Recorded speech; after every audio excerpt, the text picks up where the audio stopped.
Hi everyone, it's Pete here. I thought I'd do a review of this, which is the Tamiya Lunchbox re-release. Now, I had one of these before for many years, and I upgraded it and modded it over the years. But this is a brand new one, and I've put all the modifications on it from the start. So I'm going to be going over what the modifications are later. But first of all, I thought I'd just say a few words about the truck itself. I mean, it's from the 80s. It's Rolling Thunder, basically. This is the black edition I've got. I've also bought the normal edition, which comes with a white body, but you tend to paint it yellow because the wheels come in yellow. But yeah, I mean, it's great. It's got this hard plastic shell, which is very detailed. I haven't done a very special paint job on this. I mean, this is going to get bashed, so I've just given it a coat of metallic black and a bit of lacquer on top. But yeah, that's brilliant, and I've put lights in it. So yeah, I think it looks really good. Okay, so one of the main features of this truck is that it does wheelies. It's got a little wheelie bar at the back. And it's a lot of fun. It's not a thing for driving accurately like a buggy. It's for sort of messing about. But you tend to steer it by coming out of a wheelie, putting the brakes on, and then skidding it round, doing a handbrake turn and going off in the other direction. So it's yeah, it's a load of fun. This it's great for the park. It's got these big squashy tyres, which are great for many surfaces. So really, this is a sort of a park basher, or for the beach, which I'll get onto more later. And there's a lot of reasons why I think it's better for the beach than a lot of the other cars and trucks out there. So yeah, let's take a closer look. Okay, so I've taken the body shell off, and if you look, the gearbox and the motor and the axle and everything is all sort of one part, and so the only moving things are the wheels. And it's brilliant for in the forest when there's twigs and everything that might get sort of stuck into other types of cars. I'll show you my TT02 in a minute. And also the beach, there's not really anywhere that the sand can get where it shouldn't do. It might get in that channel in there, but generally doesn't. So this seems to suffer the least of the ones I've had on the beach, because as I say, the salt water and the sand don't seem to get in where they shouldn't. Yeah, if you can see a black shape in the background of some of these shots, it's my cat Richie. He's just come to check out what I'm doing. So this is a DTO2 that I've got, and this is a more sort of traditional setup for an RC car. You've got drive cups and a rotating shaft there.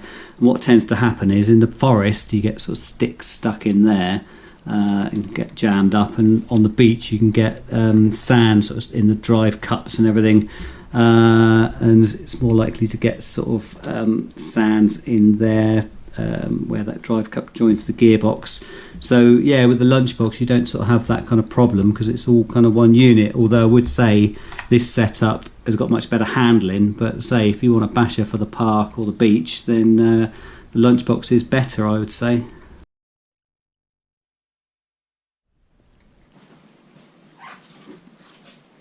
Okay, so this is my HPI Firestorm. Now I haven't run this one on the beach, and reason being is when I have my Savage XS, it's similar sort of metal drive cups to this. Now, there are a lot of problems with the drive cups going rusty, and also the sand getting in and wearing them out, and also the bearings next to the drive cups will go rusty.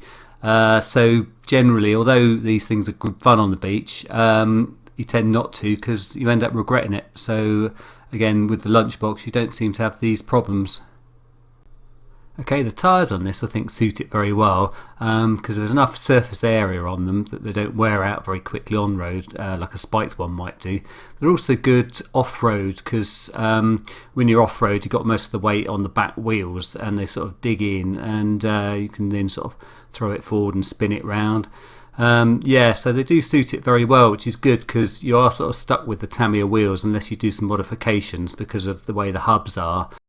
The back ones have got the old style Tamiya hubs like on the Sand Scorcher, and the front ones are just spindles, and the bearings are inside the wheels. Okay, so just to show you, you've got the bearings in the front wheel there, and then the front hub is just a very simple spindle. Whereas on other brands, like this HPI, you have hexes all round and a spinning hex there. So if you wanted to use wheels from other brands, you'd probably have to do a modification to have hexes on the front. At the back, this is the old style Tamiya hub, again, so you'd need to make a modification if you wanted to use wheels and tyres from another brand. One of the problems with these front wheels is that the middle part can break out if you're a bit hard on this and sort of land it badly. So what I've done, I've strengthened it with this stuff, Abro steel. And I've done that before, and it is quite effective in sort of supporting this middle part and stopping it from breaking away.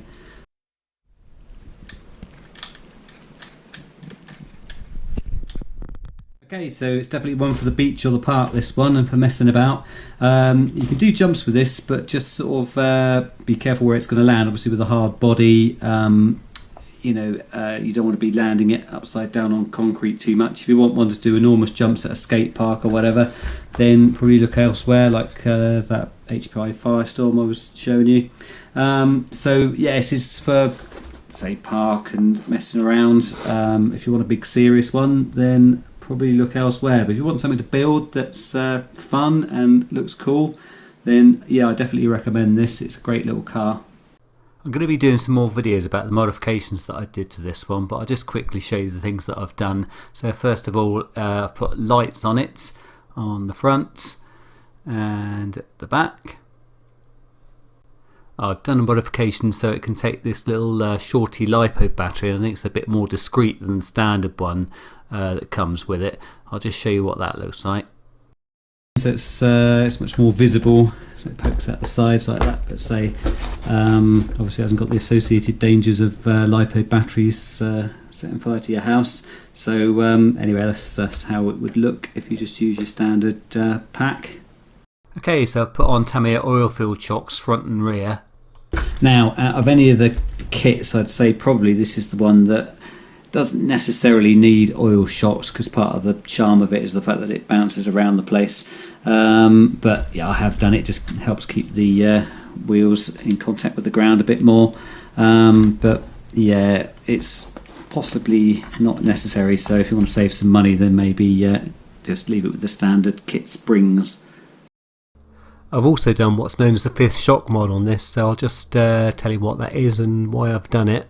So how it works is, so these can work independently, the springs. The gearbox needs to pivot, and it runs up and down these channels at the front. There's a bar that goes through here, and you can see that, but the front half of the gearbox goes up and down in those channels there, and also it can go straight like that as well. Now in the kit as standard you get these little springs, and they allow this to go up and down in the channels, and so this doesn't sort of bang up against that, because you can run it without the little springs, but the gearbox just knocks about a bit. And these work pretty well, but they do break quite easily, and the 5th shock mod is a sort of stronger replacement for these. Now you can get the same articulation of the suspension with a simple pivot in the middle there, rather than having a shock. But I have got a theory about why the 5th shock mod is better than a simple pivot. My theory, the theory that is mine and belongs to me, about the 5th shock mod, is that if you just got a simple pivot there, then that can't move, and when you accelerate, the wheels are turning that way, which is trying to turn the gearbox that way. And if there's nowhere for the front of the gearbox to go, then it's just going to pull the back springs down, so they're not doing their job of absorbing the shocks. Whereas if you've got the 5th shock mod, the gearbox can rotate upwards, and so the force of the torque of that is going into that spring there and leaves these to absorb the shocks. Now I could be wrong, and it's just a theory, but yeah, I'm sticking with it. It's just a very small mod here. This bit of the wheelie bar tends to sort of dig into the back of the plastic gearbox. I've just put a cable tie around there before I put it on, so the cable tie is less damaging to the gearbox. There's just a little mod you can do. There are better mods you can do where you sort of attach a bar between those 2 points and just makes a triangle, which makes this yeah, much stronger and doesn't pivot there and dig into the gearbox so much. I put this Absima thrust 3,500 kV brushless system in this, and I've used this in quite a few cars. I think it's pretty good. I haven't had any problems with these. I like it because it comes with a Dean's plug, which is what I use on the LiPo batteries. For this car it's good also because the wires come out this way so they don't snag on the wheel, which comes past here. It's just a reliable set. It's fast, but it's not so violent that it sort of rips the gearboxes apart. So yeah, I recommend it. Now, I'd always recommend using steel bearings throughout. If you do happen to run your car into the sea, on the Lunchbox it seems to do okay, but it's just this one on the end of the axle that can go rusty in the end, so just check that and maybe put a little bit WD-40 on. But other than that, it seems to survive pretty well. Now, even if you don't do any other mods, I would definitely go for these metal body posts. These only cost about £8 on eBay, because the chromed plastic ones that they supply with the kit do break really easily. And I've just done another little mod with the Abro steel there, just to strengthen that back bit, because what can happen is that the that bit of plastic breaks out of the chassis because that's strong, so that doesn't break, but then it breaks a little square out of the chassis, so you might want to strengthen that little piece there. Okay, so this Absolute ESC is waterproof, but the receiver I'm using isn't. So what I've done, I've just put it inside this party balloon and sealed it up with a cable tie. And this works really well. It can fail eventually if it actually goes underwater for some time. The water might seep in, but generally this works really well and it's cheap, so it's a good little fix. Now, there's a little modification which isn't specific to this car necessarily. Just used this stuff, Sugru moldable glue. This stuff isn't as sticky as they make out in the ads, but what it is good for is putting little handles on your plugs, because these Dean's plugs are quite hard to get hold of, and so you put some of this Sugru around, it makes it easier to pull them apart. So that's for any of your RC cars if you're using these little Dean's plugs. Now, I've just put in a cheap Chinese LED light set into this. Now, the front lights are designed to take LEDs anyway. With the back ones, I've just drilled some holes and then used the Sugru to hold them in and also block any light from coming to the inside of the body. And they just sort of poke out the back there. Now, you can get proper light sets for this truck from Ampro Engineering and probably others. But I've just done a simple job on this. I wanted to have some red lights on the back so I could see what direction it's going in if it's in the dark. Another little fix I've done, I've just stuck these squares of Lexan on the inside of the body, and that sort of stops it rattling around so much on the metal body posts and just strengthens it. And you can use that on your Lexan bodies as well. It's a good way to strengthen those holes that take a lot of the impact if it rolls over. Okay, because the receiver's tucked away inside the balloon, what I've done is just put this little servo extension cable, which is a male to female, coming out of the balloon, and then I can plug the lights into that. So there it is. Yeah, I do recommend this. Just be aware of those mods you might need to do, but basically this is something you can upgrade and have a lot of fun with. And I just sort of say it's not a real hardcore basher that you can do enormous jumps with and expect it to survive, but I think Tamiya don't tend to make those really tough cars, but they make cars you can have a lot of fun with down at the park, and they're great to build. So I'll be releasing videos detailing the modifications more. But in the meantime, that's it. Thanks for watching.